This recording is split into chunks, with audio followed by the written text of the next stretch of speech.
Assalamualaikum warahmatullahi wabarakatuh. Salam sejahtera untuk kita semua bosku. Salam NKRI, salam merah putih. Oke bosku, mari kita simak videonya. Inilah 3 ciri-ciri pemimpin akhir zaman seperti yang tertuang dalam dalil Nabi. Yang pertama, orang bodoh diangkat menjadi pemimpin. Akan ada pemimpin-pemimpin bodoh yang akan memerintah kamu akan mengenalinya dan kamu akan membenci mereka. Hadis riwayat Muslim. Yang kedua, penguasa sewenang-wenang. Akan ada di akhir zaman para penguasa sewenang-wenang, para pembantu atau pejabat pemerintah fasik, para hakim pengkhianat, dan para ahli hukum Islam atau fuqaha pendusta. Sehingga siapa saja di antara kalian yang mendapati zaman itu, maka sungguh kalian jangan menjadi pemungut cukai, pegawai kanan, dan polisi. Hadis riwayat Tabrani. Dan yang terakhir, pemimpin kejam layaknya mencabuk rakyat. Jika umurmu panjang, engkau akan segera melihat satu kaum membawa cambuk seperti ekor sapi di tangannya. Setiap pagi dan petang mereka dilaknati oleh Allah Subhanahu wa Ta'ala. Hadis riwayat Muslim. Sudah, tapi belum. Sudah, tapi belum. Kaget. Kaget, ya kaget itu. Ya nggak tahu, tanya yang mau tanya saya. Saya manusia biasa, makan nasi. Semua angka-angka itu. Mainnya bagus sekali. Mainnya bagus sekali. Mainnya bagus sekali. Mainnya bagus sekali. Mainnya bagus sekali. We walk the talk, not only talk the talk. Saya tidak mau kemana-mana diikuti, gitu loh. Masa kemana-mana Mbak Wartawan nanti ada yang ngomong lagi pencitraan. Tidak mau saya. Salahnya aja yang ngikuti saya.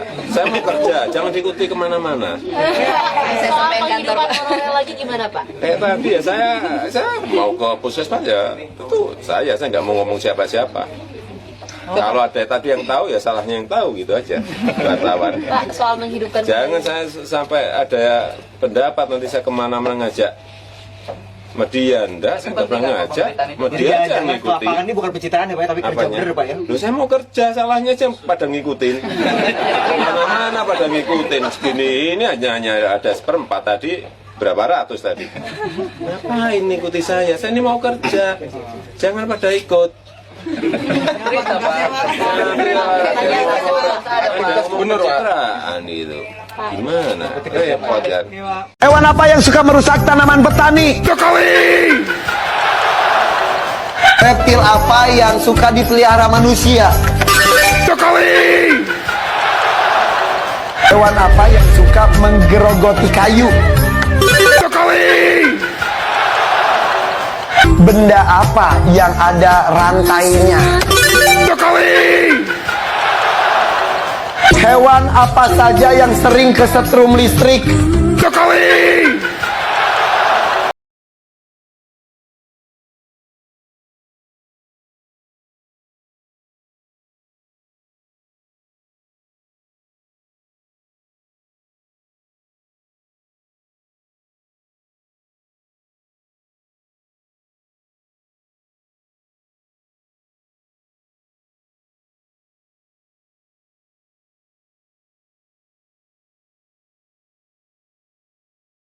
Saudara-saudara, hutang pemerintah kita naik terus, ya kan? Tadi 95 juta orang masih hidup miskin. Hutang pemerintah naik terus. Sekarang hitungannya naiknya adalah 1 triliun tiap hari. Dari DPR ke Dadu Putar, Sufmi Dasko, dan Kasino Kamboja. Tepuk tangan dulu dong. Tepuk tangan dulu dong. Nah, aku tuh heran loh, politik di Indonesia ini tuh kadang kayak sinetron tapi ditulis sama penulis naskah Netflix, terus plot twistnya nggak ketebak. Baru juga kita bahas tentang RUU TNI. Muncul isu katanya Sufmi Dasko jadi pengendali judi online di Kamboja. Karena kan langsung mikir ya, ini orang anggota DPR apa DLC karakter GTA sih? Jadi bayangin ya, waktu kalian ketik Sufmi Dasko di Google, keluarnya apa? Wakil Ketua DPR. politikus Gerindra. Yang terakhir apa? Pengendali judi online di Kamboja. Terus aku tuh sampai lihat profilnya loh guys, serius, namanya Sufmi kan? Itu nama kayak nama sahabat Nabi yang nyasar jadi bandar poker nggak sih? Aku tuh nggak nuduh loh, aku cuman bilang kalau bener dia itu jadi pengendali judi online, berarti Indonesia nambah ekspor kan sekarang, bukan cuman TKI sama CPO doang kan yang diekspor, bandar ternyata bisa diekspor guys. Negara lain kirimnya duta besar, kita mah kirimnya mah admin selah. Nah terus ini bayangin nih, waktu rapat DPR nih, waktu Mbak Puan nanyain dia nih, baik kita lanjutkan secampur guna ya. terus Sufmi Dasko tuh yang masih sibuk tuh, Oh, bentar mbak, aku cek dulu nih, cepot trackernya udah keluar apa belum nih? tapi jujur sih kalau emang itu bener isunya, kita harus akuin satu hal, orang Indonesia itu serbaguna. Kalian pikir aja, emangnya cuma bisa korupsi APBD? Salah, kita mah bisa merambah industri gambling internasional tahu. Kita ini bangsa yang adaptif guys, gak cuman main judi di warung, kita mah pegang servernya malahan. Tapi tetap ya, klarifikasi itu kan penting, karena kalau enggak tuh besok-besok semua anggota DPR bakal kita periksa semua tuh. Takutnya mereka bukan cuman pegang palu, tapi juga pegang kode referral. Balik lagi ke Sufmi Dasko. Gila loh, dulu tuh kita mikirnya tuh pengendali itu Naruto, sekarang mah Sufmi Dasko. Bahkan katanya tuh dia punya akses khusus ke jaringan server yang cuma bisa diakses lewat 3 hal, VPN, sumpah pocong, sama QR code yang disematkan di jaket bomber waktu dia kampanye. Nah terus aku langsung mikir nih, jangan-jangan waktu kita nonton debat capres, dia tuh bukannya dengerin, tapi dia tuh sambil mantau turnamen slot internasional nggak sih? Mungkin pasti Anies tuh lagi ngomong soal pendidikan, si Dasko ini lagi ngecek siapa sih yang menang di Sweet Bonanza Global Cup. Dan kalian tahu juga nggak sih guys, katanya hasil dari judi online itu dipakai buat sewa jet pribadi. Jet pribadi cuy, ini ngasih makna baru buat istilah naik pangkat. Dulu naik jabatan itu dari ketua fraksi jadi wakil ketua DPR kan. Nah sekarang naik literalnya ke langit. Nah aku tuh bayangin tuh, begitu jetnya tuh lepas landas, pilotnya langsung ngomong, selamat datang di penerbangan D888 ke Phnom Penh. Di sebelah kiri Anda bisa melihat moralitas politik yang sudah terjun bebas. Lupain lah, forget it. Terus kita masuk ke isu koneksi lintas negara nih guys. Kalian jangan salah, judi online itu lintas negara loh. Jadi kalau biasanya DPR itu mitra kerja sama ASEAN buat hal-hal kayak perdagangan atau diplomasi, ini Sufmi Dasko ini emang agak lain. Dia minta kerjasama buat turnamen bakarat ASEAN Open 2025 mungkin. Ya, Indonesia lawan Thailand, pemenangnya dapat chip dan rekomendasi revisi undang-undang. Tapi jangan lupa guys, ini semua kan baru isu. Kita kan belum tahu itu benar atau enggak. Karena di politik Indonesia itu kan kadang kalau orang itu terlalu sukses kita bingung, dia emang pinter atau dia punya server di basement. Yang pasti satu pelajaran penting di negara ini tuh kalian bisa ngatur negara sambil ngatur angka keluar, gitu kan. Terus lagi nih guys, kalau bener Sufmi Dasko itu pengendali judi online di Kamboja, aku cuma mau bilang satu hal sih. Indonesia ini nggak butuh pemimpin yang bersih, kita butuh pemimpin yang minimal ya gak narik komisi dari spin yang kita putar jam 2 pagi sambil nangis kali. Ya kalau maling mah ya maling aja sih, tapi jangan sampai ganggu kombo kita pas kita dapat skater 3 biji ya. Buat yang paham sih. Ada ordal istana yang terlibat dalam kasus jaringan judol Indonesia yang sampai ke Kamboja. Jadi 2 hari terakhir ini lagi rame berita liputan investigasi Tempo. Ini keren banget ya investigasinya. Jadi mereka melakukan investigasi ini udah sejak 1-2 bulan yang lalu. Teman-teman bisa baca aja liputan lengkapnya di sini. Dan kalau mau versi briefnya, versi singkatnya bisa nonton di Bocor Alus Tempo. Itu versi spill-spillannya lah.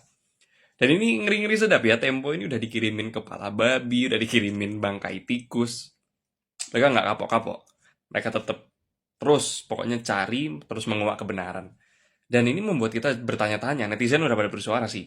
Kalau Tempo aja bisa mengungkap siapa tokoh-tokoh politik yang terlibat dalam kasus judol ini, polisi aja harusnya bisa gitu. Kalau niat gitu. Dan Ini membuat kita jadi bertanya-tanya atas apa yang terjadi selama 1-2 tahun ke belakang, terutama ketika Pilpres gitu ya. Misal seperti, kenapa nggak berani menjerat Menkominfo yang sebelumnya Budi Ari yang nggak becus nanganinnya soal judol. Kemudian kenapa kita jadi bertanya-tanya sumber dana sekian banyak itu dari mana gitu. Apakah karena dari backingan melindungi judol ini? Itu kan logika-logika yang sangat mungkin bermunculan di masyarakat ya. Apalagi muncul nama, ya udah jelas sebetulnya gitu ya. Tempo ini menjelaskan bahwa itu keluar namanya Sufmi Dasko Ahmad gitu. Wakil Ketua DPR yang selama ini setiap ada berita mencuat soal pemerintah eksekutif, kok dia yang orang legislatif malah dia yang muncul dan membelain gitu. Ya kita sama-sama tahu bahwa dia adalah orang penting juga di Partai Gerindra ya. Ini sangat menarik jujur, sangat menarik. Dan investigasinya luar biasa. Mereka melewati ya dikuntitin sama Intel, ancaman nyawa dan segala macam, tetap jalan terus.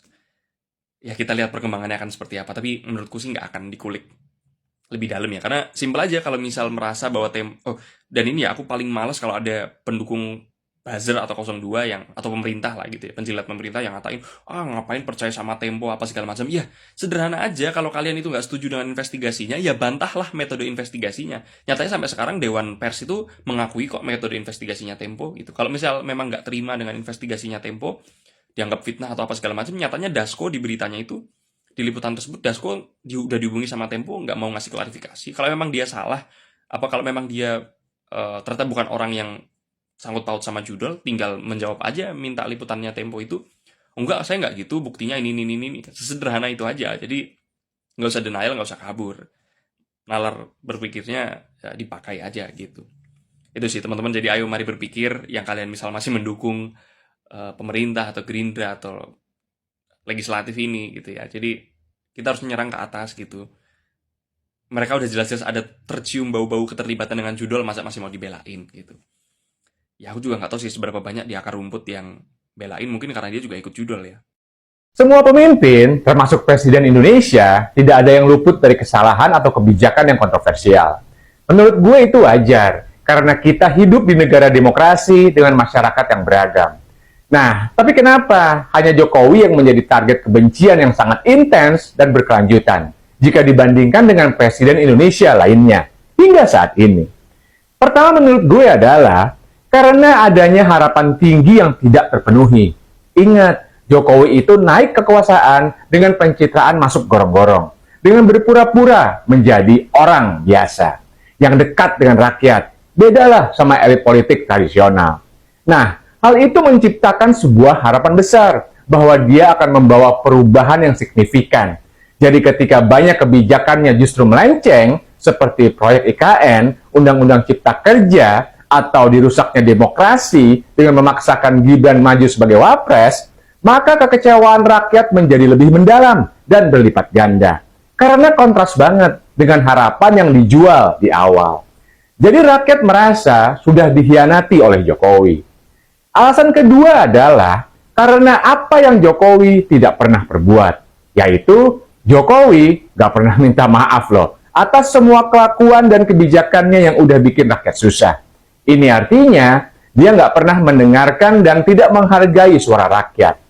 Alasan terakhir menurut gue adalah karena apa yang Jokowi terus perbuat, yaitu Jokowi terus berusaha memperkuat pengaruh politiknya di belakang layar, terus melanjutkan agenda politiknya dan terus membentuk dinasti politik keluarganya.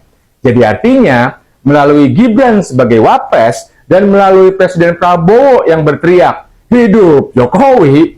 Rakyat Indonesia yang kecewa dan tersakiti masih menilai sosok Jokowi sebagai ancaman yang nyata dan berkelanjutan bagi demokrasi dan tata cara kehidupan berpolitik di Indonesia ke depannya. Jadi untuk menjawab pertanyaan, mau sampai kapan kita akan terus menjelekkan Jokowi? Nah, menurut gue, bukan menjelekkan namanya kalau apa yang disampaikan memiliki dasar. Bukan menjelekkan namanya kalau dengan alasan berdasar kita terus mengingatkan sesama rakyat untuk terus peduli dan supaya sadar bahwa ada yang salah dan harus mempertanggungjawabkan perbuatannya. Dan menurut gue, kita harus terus melakukan itu sampai kita benar-benar yakin kalau Indonesia sudah terbebas dari pengaruh Jokowi dan dari dinasti politik keluarganya.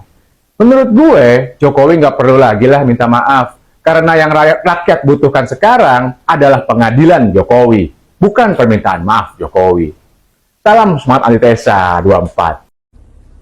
Pak Presiden Prabowo Subianto yang baik, saya berharap Bapak bisa mendengarkan catatan bernas dari sosok intelektual organik, guru besar di Universitas Indonesia sekaligus founder Rumah Perubahan Prof. Renal Kasali berikut ini. Melihat ada sejumlah orang yang diangkat seperti saya sedang melihat anak intern gitu loh. Magang? Anak magang gitu. Anak magang sedang belajar ngomong, anak magang sedang belajar memimpin. Ambil keputusan di atas kertas bagus, tidak disimulasikan dulu, tidak dicoba dulu dalam skala yang kecil. Benar sekali dengan apa yang disampaikan oleh Prof. Renal Kasali, dan saya sebagai anak muda yang memiliki fokus penelitian di isu-isu politik, pemilu, demokrasi, komunikasi, dan partai politik, baru kali ini mendapati kabinet, di mana kabinet merah putih yang gemoy ini dengan kualitas para menterinya yang jauh dari harapan rakyat. Ada menteri yang seperti baru belajar public speaking, ada menteri yang cawe-cawe ikut pemenangan istrinya di pilkada, sehingga mengakibatkan PSU di semua wilayah Serang, Banten. Ada menteri yang ingin cepat mendapatkan gelar akademik dengan melakukan pelanggaran. Ada kepala kantor komunikasi kepresidenan yang kurang piawai melakukan komunikasi publik. Menteri yang kontroversi karena kebijakannya terkait dengan pagar laut.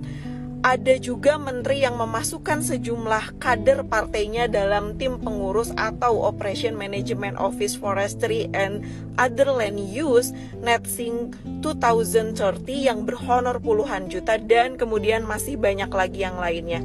Saya kira perjalanan ke depan itu masih sangat panjang, dan tulisan Mas Sukidi di Kompas beberapa hari yang lalu yang berjudul "Waspadai berbagai kemungkinan, terutama kemungkinan terburuk yang akan terjadi," itu patut kita jadikan renungan bersama. Kita sedang ada dalam situasi yang sangat serius.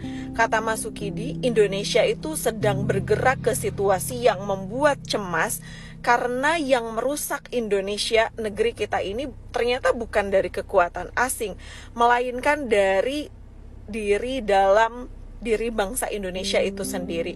Dan Mas Sukidi juga memberikan highlight bahwa para pemimpin di negeri kita ini makin mengalami defisit negarawan dan integritas.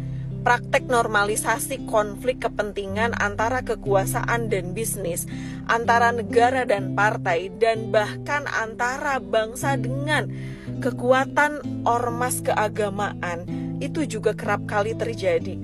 Dan hasil survei dari International IDEA menunjukkan ada gambaran suramnya persepsi terhadap proses demokrasi dan pemerintah di banyak negara, termasuk salah satunya adalah Indonesia, mengalami krisis kepercayaan terhadap demokrasi, terhadap keadilan dan institusi negara.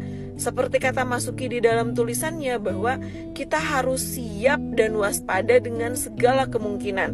Situasi ekonomi yang semakin memburuk, krisis kepercayaan publik kepada kinerja pemerintahan. Demokrasi ini kan dibangun di atas daulat rakyat gitu. Dan rakyat itulah sebagai pemegang saham kekuasaan tertinggi. Maka ketika rakyat sudah bersuara, mestinya rakyat itu bisa diberi nilai tertinggi. Dan itu terkoneksi dengan nilai-nilai ketuhanan. Makanya ada istilah suara Tuhan adalah suara rakyat gitu. J.J. Rousseau dalam karyanya The Social Contract menekankan bagaimana pentingnya kehendak umum dan bagaimana suara rakyat itu harus menjadi dasar legitimasi publik. Tetapi kalau kita lihat realitas yang terjadi hari ini, teman-teman semua, di mana terjadi adanya penyalahgunaan suara rakyat, maka Tuan Presiden Pak Prabowo Subianto yang terhormat, dengarkanlah suara publik, suara rakyat. Jangan terus-menerus dicederai dan dibuat merana dengan kebijakan-kebijakan yang dibuat oleh pemerintah dan DPR. Jangan seperti Malin Kundang yang berbuat durhaka kepada ibu yang telah melahirkannya. Seperti di akhir tulisan Mas Sukidi menyampaikan bahwa Republik kita itu sedang membutuhkan patriot yang jujur, yang tulus berjuang untuk kemajuan Indonesia sesuai dengan cita-cita founding fathers dan mothers kita. Itu pula yang diharapkan oleh anak-anak muda.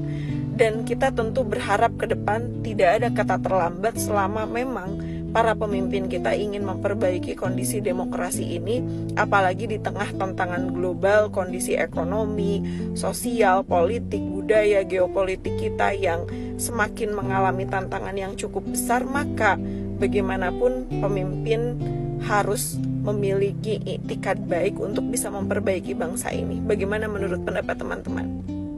Bagaimana Presiden melihat demo mahasiswa dan civil society dan penanganan oleh aparat yang masih abusive, jelas-jelas bahkan petugas medis aja kena kasus kekerasan, ambulans dibelokkan ke Polres, ya, terutama yang belum lama ini ya, yang RUTNI. Masalah demo adalah biasa. Dalam negara sebesar kita, kan kita sudah sepakat berdemokrasi. Orang berdemo itu dijamin oleh Undang-Undang Dasar, hak berkumpul, hak berserikat dan sebagainya. Jadi itu menurut saya biasa. Kalau ada abusive, ya kita harus investigasi dan kita harus proses secara hukum kalau abusive. Tapi Mbak Uni harus tahu. Coba perhatikan secara objektif ya, kita jujur ya. Apakah demo-demo itu murni atau ada yang bayar? Harus objektif dong. Iya kan? Pertama, ada demo melawan efisiensi. Demo katanya dana pendidikan akan dikurangi. Demo, jadi harus objektif. Kita bukan anak kecil, Mbak Uni, ya kan? Kita hormati hak untuk berdemo, asal demonya damai, tidak mau menyulut kerusuhan. Nah, kalau bakar-bakar ban itu bukan damai. Dan kenapa abusive? Kita punya pengalaman. Saya mantan petugas keamanan juga. Kadang-kadang petugas dilempar plastik kencing. Kadang-kadang petugas dilempar plastik isinya kotoran manusia. Ya. Jadi selalu dalam pengelolaan suatu negara kita waspada. Apakah ada kelompok-kelompok atau kekuatan-kekuatan asing yang ingin adu domba? Ini berlaku lazim. Data-data keluar sekarang. Pemerintah Trump membubarkan USAID. Dan di situ ketemu bukti-bukti bahwa USAID membiayai banyak LSM di mana-mana. Bahkan ini kan keluar semua. It's public knowledge, Mbak Uni. Yeah. Jadi saya mengajak kita berpikir dengan jernih, ya kan? Demo itu hak, tapi juga kalau demo dibuat untuk menimbulkan kekacauan dan kerusuhan, ini menurut saya adalah melawan kepentingan nasional dan melawan kepentingan rakyat. Untuk soal kenapa kok RUU TNI ini begitu dipercepat? RUU TNI dipercepat karena kita mengalami suatu fenomena dalam beberapa tahun itu. Ya. Panglima TNI 1 tahun ganti, Kasat 1 tahun ganti, karena usianya habis. Waktu dia untuk kariernya, begitu mau dipakai, usia habis. Di mana kita bisa punya suatu organisasi yang pemimpinnya ganti tiap tahun. Nah, di situ saya sebetulnya mengatakan, saya bilang ini kalau tidak ini berapa jenderal kita harus kita ganti sekarang. Jadi saya mohon kalau bisa, inti daripada RUU TNI ini sebetulnya hanya memperpanjang usia pensiun beberapa perwira tinggi. Gak ada niat TNI mau difungsi lagi, come on, ya kan? Nonsense itu saya katakan, tidak ada niat TNI ya keluar dari politik. Coba buka sejarah, di mana TNI keluar dari politik dalam sekian puluh tahun berapa? Ya, waktu kejadian disfungsi ABRI itu, ya memang Bung Karno yang ajak ABRI masuk karena kondisi Indonesia diserang, diganggu, PRI Permesta, DITI, RMS. Akhirnya Presiden waktu itu Bung Karno mengatakan darurat perang. Kita jangan lihat kondisi sekarang, kita lihat kondisi tahun 50-an gitu. Iya kan? Saya masih ingat, saya masih anak kecil. Dari Jakarta mau ke Puncak lewat Bogor, dihentikan di tengah jalan. Jalan ke Puncak itu DI, rambut gondrong di pinggir jalan. Dihentikan. Ya mereka minta makan, minta ini. Jadi kondisi zaman berbeda-beda. Ya. Jadi menurut saya undang-undang TNI itu is a non-issue. Tidak ada niat. Semua pejabat tentara yang akan masuk jabatan-jabatan sipil pensiun dini. Hanya ada beberapa lembaga yang memang diizinkan. 14 itu. Intelligence, bencana alam, Basarnas, dari dulu kan ini hanya mengformalkan. Kemudian apa ya katanya kejaksaan, kenapa? Ya kejaksaan ada jaksa apa pidana militer. Kemudian hakim agung, ada hakim agung ya kan? Kamar militer, dan kalau dilihat semua itu ada reasoningnya. Jadi menurut saya is non issue, itu rakyat juga tahu kok bahwa. Tapi transparansi proses pembahasannya juga akan dipersoalkan. Itu yang memicu demo sebetulnya, Pak. Selain konten ya, selain konten yang dikhawatirkan bahwa ini kita mengarah ke militarisme negara, militarisme, ada kotor-kotor lagi kayak zaman Orde Baru. Ya sudahlah, ya. Gak ada itu. Ya. Okay. Gak ada militarisme apa, ya kan?